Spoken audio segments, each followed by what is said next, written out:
Dans la vision occidentale, le noir représente de la misère, la guerre, voire le malheur. Vous pouvez constater que le noir est souvent attribué au drapeau des pirates, ou au drapeau des djihadistes modernes. Le noir évoque alors des sentiments de tristesse.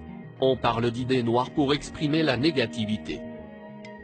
C'est normal, pour un égaré, dans l'obscurité, il ne voit absolument rien du tout. L'inconnu, le caché, quelque chose d'occulte, ainsi de suite, représente la peur. La peur elle-même est associée au noir. Nous disons, j'ai eu une peur noire. Parce que j'ai été effrayé de quelque chose de malsain.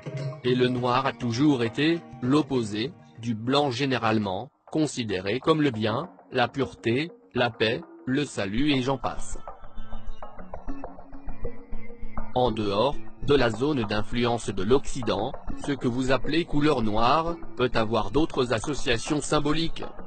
Par exemple, en Égypte antique, le noir avait une symbolique positive.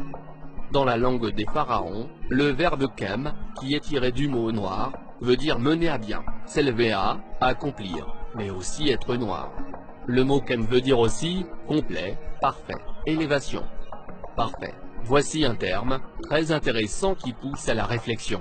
Le noir est la représentation de la perfection selon les pharaons. Cependant, sur un plan scientifique, voici la lumière visible parmi les différentes couleurs observées. Il n'existe aucune couleur appelée noire.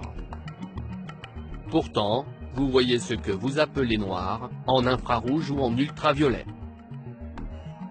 Dans le domaine visible, le noir n'existe pas. Par ailleurs, vous le voyez aux frontières du monde visible. Ce qui signifie que le noir est la transition des couleurs de ce monde visible au monde invisible ou intelligible. Vous remarquerez que lors des funérailles, nous portons des vêtements noirs.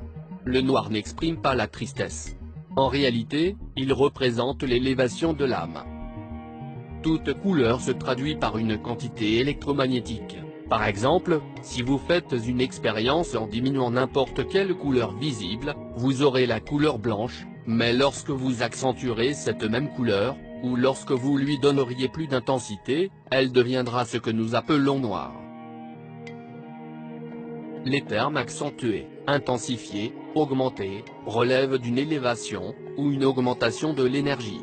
Ainsi, tout corps qui cherche à développer son énergie, afin d'atteindre sa valeur maximale électromagnétique, deviendra noir avant de passer à une autre dimension supérieure. Pour les plus sceptiques, nous vous invitons à faire vous-même l'expérience. Étudiez le spectre électromagnétique. Calculez les longueurs d'onde de chaque couleur, et comparez ensuite leur fréquence à celle du noir et du blanc. Vous obtiendrez les mêmes résultats que nous vous présentons. La génétique, c'est le livre de la chair de l'histoire, et du rapport avec le Créateur. 97% de l'ADN est inactif, et seul 3% du génome est nécessaire à l'existence d'un être humain. La génétique nous révèle que l'homme blanc possède au moins 23% des gènes de l'homme du Néandertal. Il faut savoir que Néandertal comme Cro-Magnon étaient des cannibales. L'homme noir quant à lui, est le seul être à 100% humain. Si donc, le noir est composé à 100% humain, alors, il est aussi le seul être à ressembler, à 100% à l'image du vrai Créateur. Il n'est pas surprenant que ceux qui connaissent cette terrible vérité essaient de l'occulter par tous les moyens. Le noir est haï, parce que ceux-là qui le haïssent savent parfaitement qu'ils ne sont pas faits à l'image du vrai Créateur. Cette guerre qui vise à modifier l'ADN se fait par la nourriture, les médicaments, les vaccins, les vêtements, la culture, la fausse religion, ainsi de suite.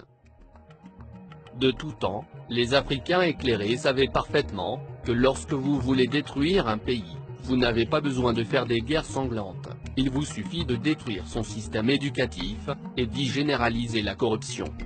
Celui qui contrôle l'enseignement d'un pays, pendant une seule génération, peut déterminer l'avenir du pays pour au moins des décennies. Ceux-là qui doutent de ce que nous disons ici, n'ont qu'à observer la période de la colonisation arabo-musulmane et celle des missionnaires catholiques, jusqu'à aujourd'hui. Le métissage a pour objectif de détruire la diversification naturelle, mais également à pousser l'homme noir à ne plus ressembler au Créateur.